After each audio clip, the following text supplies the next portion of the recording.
Hello दोस्तों, आज की कहानी का शीर्षक है सुंदरता बनी अभिशाप। आज की कहानी बहुत ही रोचक और दिल को छू लेने वाली है।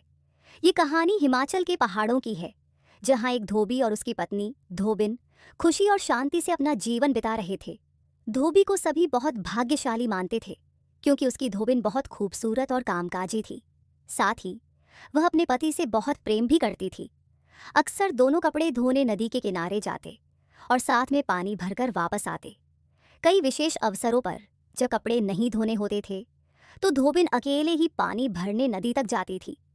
इसी तरह उनका जीवन आनंदपूर्वक बीत रहा था। लेकिन एक दिन सब कुछ बदल गया। उस दिन राजा शिकार के लिए नदी के किनारे आया और वहीं अपना डेरा डाल दिया। ये खबर पूरे गांव में फैल गई। धोबिन भी हमेशा की तरह अपना घड़ा उठाकर पानी लेने के लिए चल पड़ी। धोबी ने उसे रोकने की कोशिश की और कहा, आज मत जाओ, राजा नदी के किनारे आया हुआ है, उस पर भरोसा नहीं किया जा सकता। धोबिन ने उत्तर दिया, इसमें क्या है, राजा मुझे क्या कहेगा, मैं जल्दी ही पानी भरकर लौट आऊंगी। धोबी के लाख मना करने के बावजूद धोबिन सिर पर घड़ा रखकर चल दी। वह बहुत सुंदर थी और आज उसने काले रंग का घाघरा चोली पहना था, जिससे वह और भी आकर्षक लग रही थी।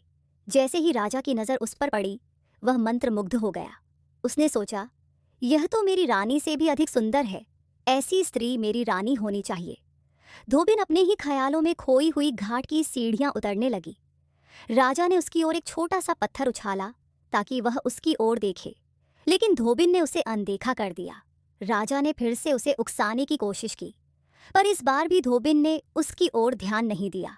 गुस्से में आकर राजा ने धोबिन का बाजू पकड़ लिया और कहा, इतनी सुंदर तुम्हें तो मैं अपनी रानी बनाकर रखूंगा।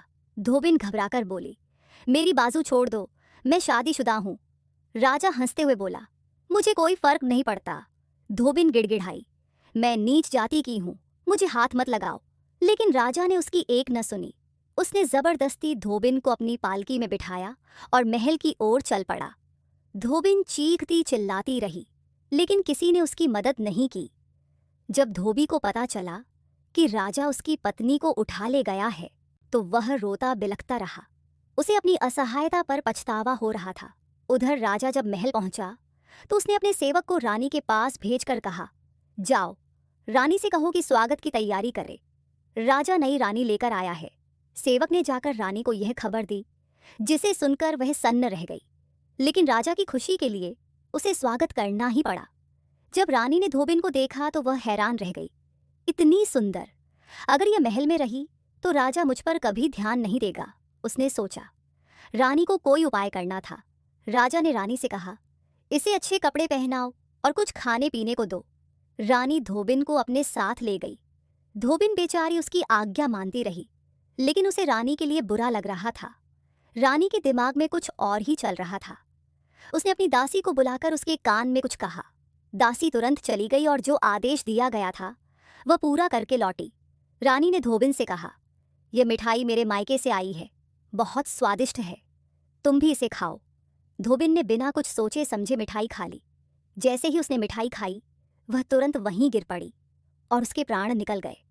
रानी ने अपने सैनिकों को आदेश दिया कि धोबिन के शव को एक लकड़ी के संदूक में रखकर नदी में बहा दिया जाए।